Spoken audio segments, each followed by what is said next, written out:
Rapidement, en allant partout chercher la technologie appropriée. Rapidement, vous avez parlé des liens incestueux avec l'ancienne puissance coloniale. Deux questions très concrètes. Est-ce que vous allez dénoncer, si vous êtes élu, les accords de coopération et de défense avec la France, les soldats français sont partis, mais ces accords sont toujours en vigueur. Et est-ce que vous allez sortir du franc CFA?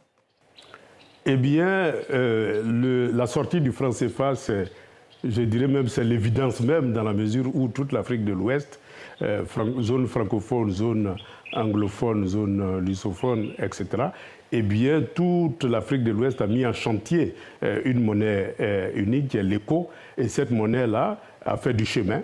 Tous les textes sont prêts, tous les éléments, toutes les institutions sont prêtes. Il suffit tout simplement de dénoncer l'accord de coopération monétaire entre la Côte d'Ivoire et la France et que plusieurs pays francophones fassent la même chose pour qu'on mette directement en œuvre l'éco, qui est une monnaie souveraine et qui ne doit plus être arrimée à l'euro ou à n'importe quelle autre monnaie, et qui doit être une monnaie autonome et souveraine. Et donc, moi, ma première décision, l'une des premières décisions, c'est évidemment de dénoncer les accords monétaires entre la Côte d'Ivoire et la France.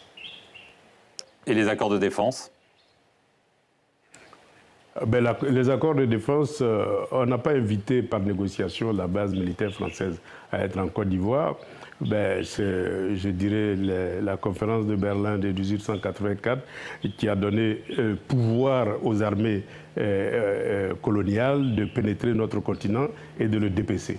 Et cette armée-là garantit les rapports de production asymétriques entre la Côte d'Ivoire et la France.